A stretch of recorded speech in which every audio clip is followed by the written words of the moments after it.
ऐसे बचाए द्रौपदी की लाज। युधिष्ठिर जुए में अपना सर्वस्व हार गए थे।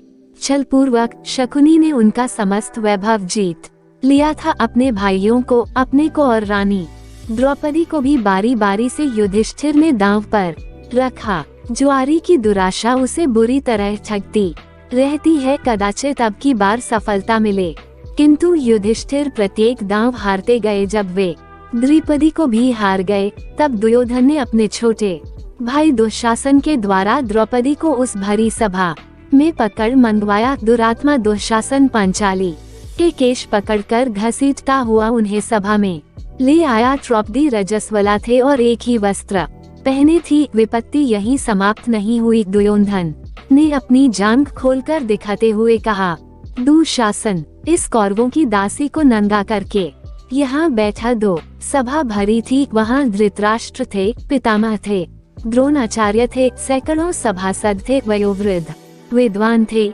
शूरवीर थे और सम्मानित पुरुष भी थे। ऐसे लोगों के मध्य पांडवों की वह महारानी, जिसके केश राजसूय के अवभूत स्नान के समय सिंचित हुए थे, जो कुछ सप्ताह पूर्व ही चक्रवर्ती सम्राट के साथ साम्राज्य के रूप में समस्त नरेशों द्वारा वंदित हुई थी, रजस्वला होने की स्थिति में केश पकड़कर घसीट लाई गई और अब उसे नग्न करने का आदेश दिया जा रहा है।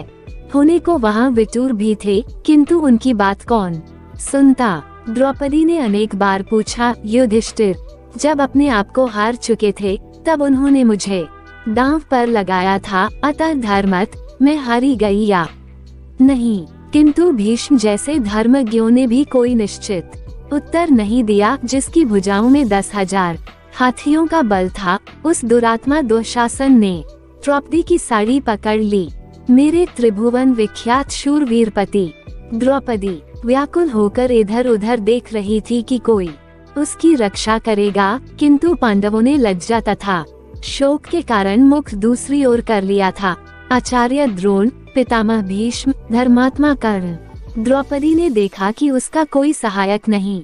कर्ण तो उल्टे दुशासन को प्रोत्साहित कर रहा है और भीम, द्रोण आदि बड़े बड़े धर्मात्माओं के मुख दुर्योधन द्वारा अपमानित होने की आशंका से बंद हैं और उनके मस्तक नीचे झुके हैं। एक वस्त्रा अबला नारी उसकी एकमात्र साड़ी को दुशासन अपनी बल बल भरी मोटी भुजाओं के बल से झटके से खींच रहा है। कितने क्षण द्रौपदी साड़ी को पकड़े रह सकेगी? कोई नहीं उसकी सहायता करने वाला। उसके नेत्रों से झड़ी लग गई। दोनों हाथ साड़ी छोड़कर ऊपर उठ गए। उसे भूल गई राजसभा, भूल गई साड़ी, भूल गया शरीर। वो कातर स्वर में पुकार उठी, श्री कृष्ण, द्वारकानाथ, देव देव, गोपी जन प्रिय जगन्नाथ, इन दुष्ट कौरवों के सागर में मैं डूब रही हूँ, दया में मेरा उद्धार करो। द्रौपदी पुकारने लगी, पुकारती रही उस आर्तिनाशन असहाय के सहायक करुणार्णव को।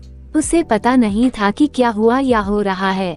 सभा में कोलाहल होने लगा। लोग आश्चर्यचकित रह गए। दुशासन पूरी शक्ति से द्रौपदी की साड़ी खींच रहा था। वह हौंफने लगा था, थक गई थी।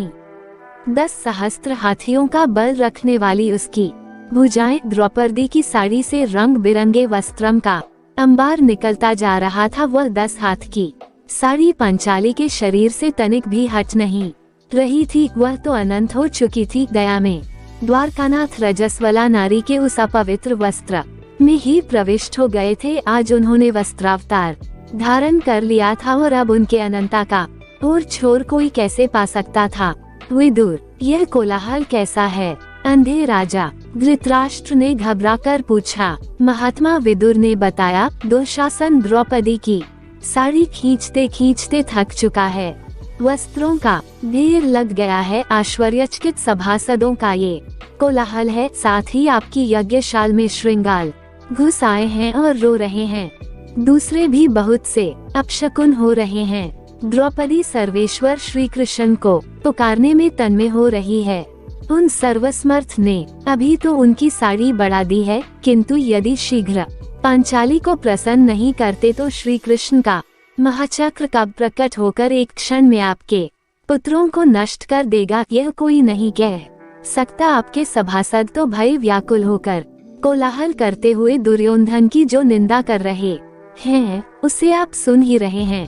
धृतराष्ट्र को भय लगा, उन्होंने दुर्योधन का फटकारा दू। शासन ने द्रौपदी की साड़ी छोड़ दी और चुपचाप अपने आसन पर बैठ गया। वह समझे या न समझे, पांडव तथा भीष्म जैसे भगवत भक्तों को ये समझना नहीं था कि द्रौपदी की लज्जा रक्षा कैसे हुई।